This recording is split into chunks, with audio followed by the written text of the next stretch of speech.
Right, thank you. So again, before we invite our next speaker, I would like to give everyone a heads up about what's coming next.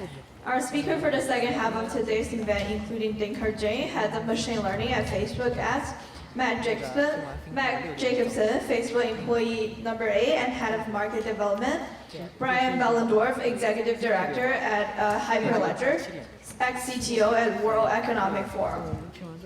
Please feel free to go on our website, bsef.io, for the full agenda.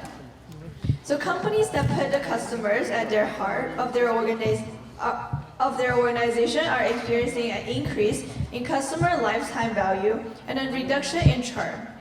Our next speakers truly understand what their customers are by heart. Now, please join me in welcoming Aaron Magness, CEO at Brandless, Lei Shi, Director of Engineering Growth at Tinder, Lisa Fetterman, founder at Nomiku and Inc. 100, and moderator Jay Zalowitz, co-founder at HackerNoon.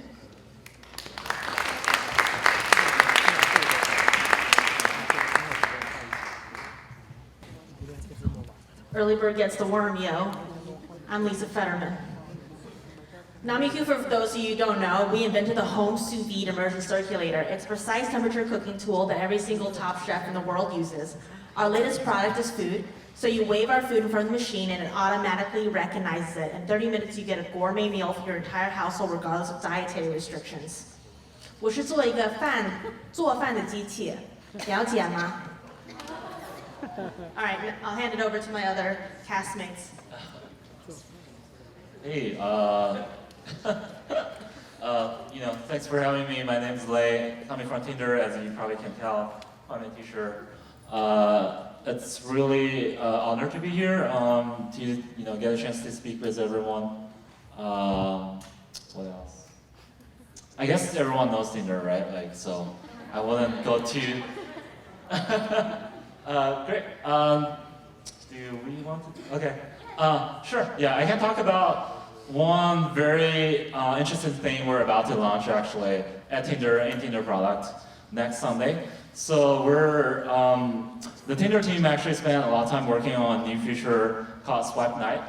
So it's a very interesting, original interactive adventure available in Tinder product. In October, starting from next Sunday next week, 6 p.m. to midnight local time, every Sunday in October for all the US members. So during 6 p.m. to midnight, if you go log into, open your Tinder app, you will be able to participate in this.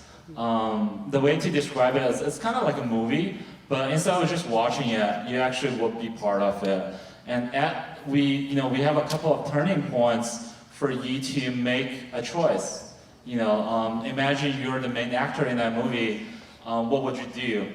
And at the end of the movie, the choices you make will have an impact on, who you will get matched with and how your conversation with that person will go.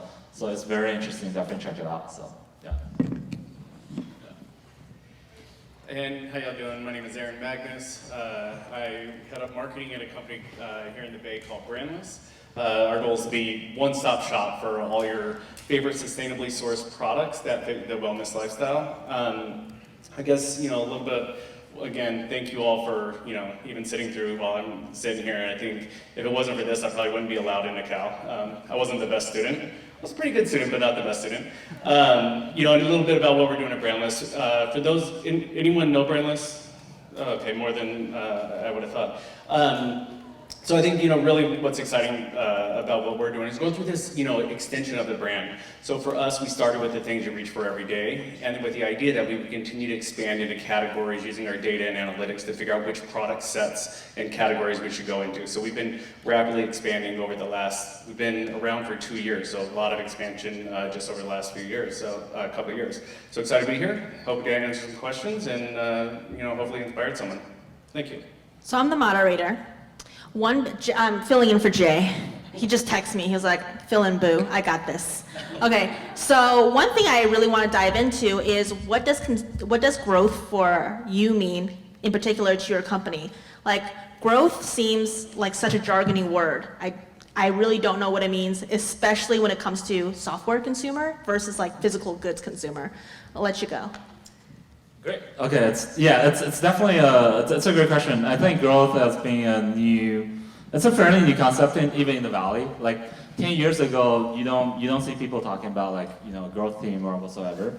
Nowadays, it becomes pretty common, and if you check out most of the consumer product, Facebook, Pinterest, or whatsoever, they'll have a growth team. And at Tinder specifically, for us, the growth means, or the growth team at Tinder is responsible for a couple of different things. Big part of it is our monetization effort. Obviously Tinder being a freemium product, you can use the product without paying money, and we're lucky to be able to provide fundamental value to our users even in our free-based version. But we do have a couple of premium features we provide to people who want to enrich their user experience in the products. So that's a big part of growth, monetization. The second part is obviously getting Tinder to more countries, more people speaking different languages, and more, frankly speaking, more folks. Tinder has been enjoying its, I would say, popularity in the young generation so far. In college, we definitely want more people to use it and use it to meet with new people. Today, it's actually a pretty hard job. Considering yourself, if you graduated, started your first job, moving to a complete strange city, how you make new friends there, right? We want Tinder to be our go-to choice, actually, and that's also a big part of our growth focus. Yeah. I'd say growth for us. I think with every company, it's probably the entire organization has a growth mindset. Hopefully, unless it'd be really unfortunate if there was some team sitting in the corner be like, no, we just want to stay as is. That's not what we're about. So I think for growth for us is both external and internal. Externally, it's all your standard advertising and growth and funnel building and all the pieces that go with customer insights and things like that. But then internally, it's also taking that same mindset and getting everyone else as excited about growth as your team, right? So making sure, how are we working together? What, every team needs to understand, what is it that you're doing in your organization, your vertical, that is impacting growth of the entire company? So how that all stitches together is a key component for us of taking that growth not just as a team, but as a growth mindset, and then making sure that everyone in the organization understands that. For me, definitely at Namiku, we are a lot more niche than Tinder or Brandless. Like Brandless, they have olive oil, you know what I'm saying? That's mass market. Tinder we all know what that be about. And with me, like, how many people here know what sous vide is? Really? Only like 5? All y'all be shy. Okay, no, but like these are supposed to be the brightest minds. You're lucky if you can microwave. Yeah, Jay is saying you're lucky if you can microwave during college. I have very high expectations. After this, you'll know what sous vide is. But yeah, for me, it's just about getting the word out to anybody on the streets. Growth. You can have a team that like goes through ads, runs ads, test, and all those things. And for me, it's about like, at my level, I'm just getting out there. I'm at Berkeley right now doing my growth. This is growth right here. I'm teaching y'all what sous vide is. It's a precise temperature cooking tool that every single top chef in the world has used for over 50 years, and I made it available to home cooks. I just did my growth for the day. Great job. Standing ovation. Hello. Sorry I was late, guys. My name's Jay. I'm one of the founders of something called Hacker Noon. It's a nice media site with about, I think it's 54 million readers at this point, which blows my mind. But so I hope you guys wouldn't mind me barging in on the growth panel as a moderator with the whole growth You've thing. got an excuse. Thank you. Long story. Roving potholes everywhere. They attack. You never know when to expect it. Anyway, so one of the things that I tend to like asking, and you guys can feel free to skip on this one. What was the most unexpected thing you learned about your users, and if you used it to grow your company after that point, what did you do? mean, I can start. I think at Brownlee's we started with a single price point, and we did that to really break through the noise. And then I think what a lot of people, I joined a little bit after the launch of the company, and I think what a lot of people assumed would be, oh, therefore our customer base is going to be extremely broad, from people who are living paycheck to paycheck and looking for access to high quality products at a fair price, all the way up to people who just love the design aesthetic. And I think what's interesting for people to understand in e-commerce, particularly in the US, is people that are driving the 80% of your business, if you take that 80-20 rule, it's a rather homogenous group, right? Like in the end, it's going to be, tends to be female, it tends to be highly educated, tends to have a high household income. I think that mindset of looking for, get away from the demographic segmentation and think about the psychographic of what is driving that individual group. And it goes beyond, do they have discretionary income or not? And really finding that emotional connection, that's the piece that we find we really double down on and make sure that we are providing, I guess, or solving those wants and needs. For Tinder specifically, I think when speaking about Tinder, most people will think about it's for dating. But when we're actually looking at how users worldwide, members of Tinder, use Tinder, we actually surprisingly found out dating is obviously a primary usage, why people will go on Tinder. But there are also creative ways people just use Tinder to meet new people, not just for romantic purposes or seeking romantic relationships. And that's exactly how Tinder has really want to do, is focusing on providing a platform and a product will enable people to do what they want instead of just being very limited about one particular use case. And also, long term, we don't really see other dating apps as our competitors. We want to focus on the mission is really to help the young generation to expand their horizon and how to serve them better.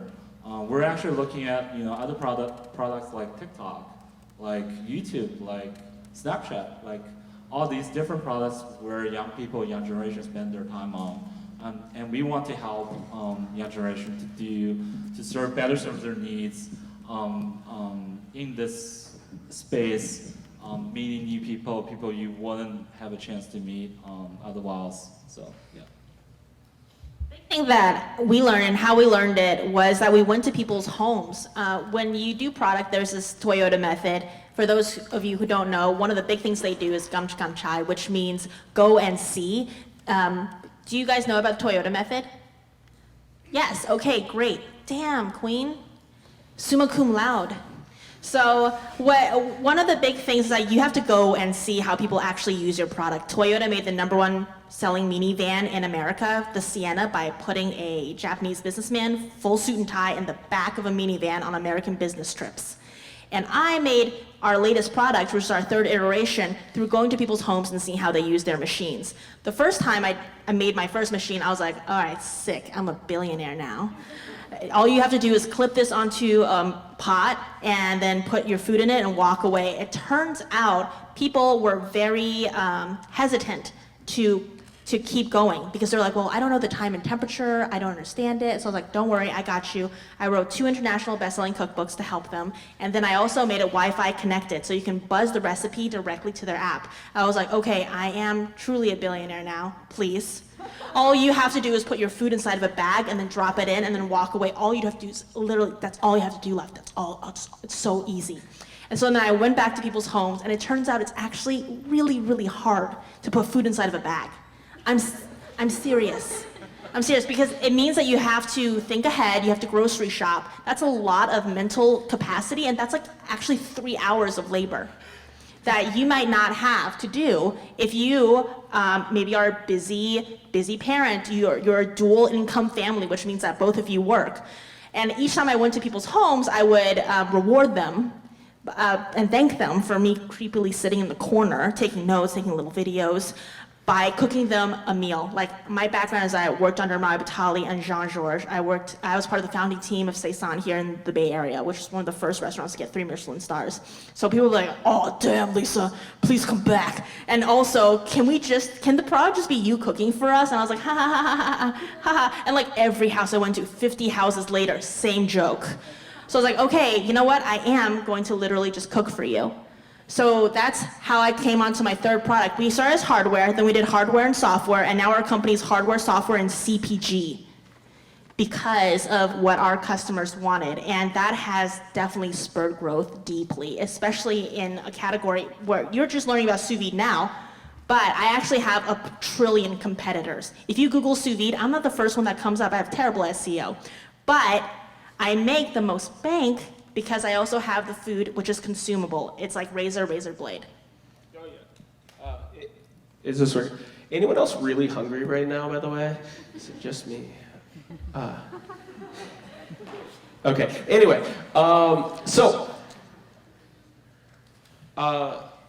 in my experience as somebody who's also done occasional growth, I tend to find out a lot of it's about what you choose not to do. And if you disregard 80% of the things you could do, you're doing the most effective things. So tell me something that, and these are all relatively new in the development life cycle, people. What would you not do early on in your career? In career. And then also in growth. All right, so I'd say you couldn't put a bigger star on that statement around, 90% of your success is going to be around deciding what you don't do. Because particularly when you're starting out, whether it's career or once you're in the job and everything you can do, you can do 1,000 things and you can have 1,000 amazing ideas.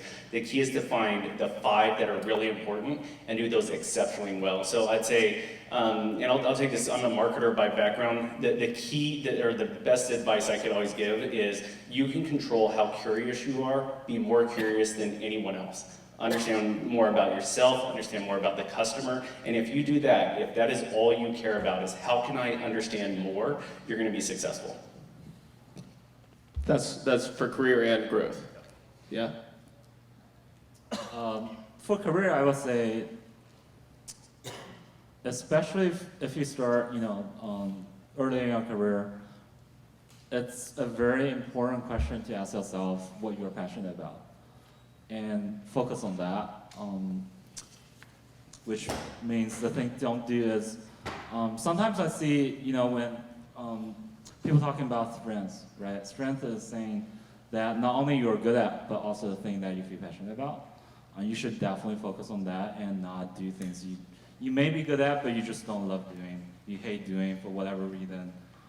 That's really important because passion is something, what pay off a long way and make you be different from 99% of people out there because you're thinking of the things you're passionate about day and night. And that's how you make yourself stand out at the end of the day.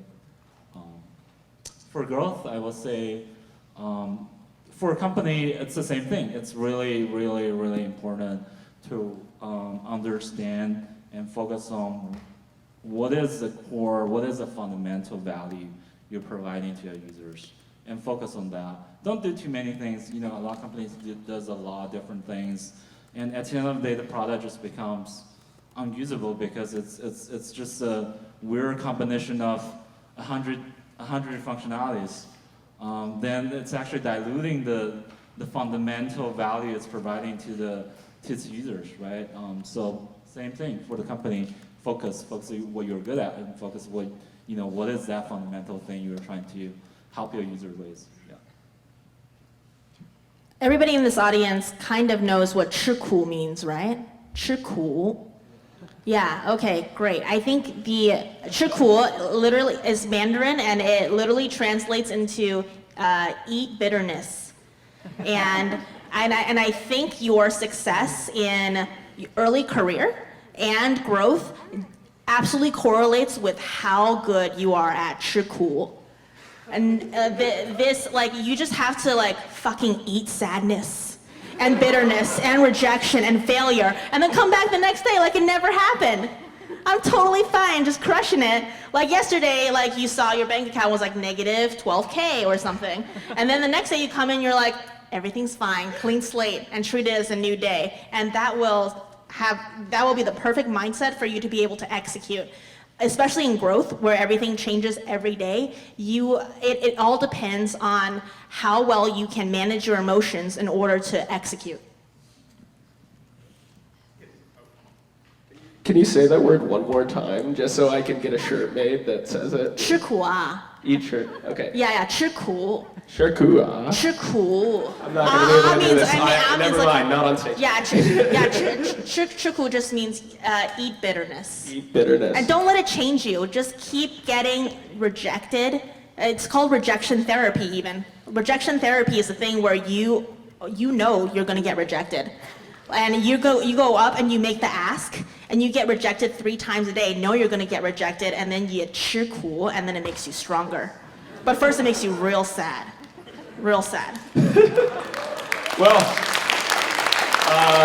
on the subject of eating bitterness, I'm told our time is up, and it's bittersweet, but we have to go. So thank you all for coming, and I guess on to the next.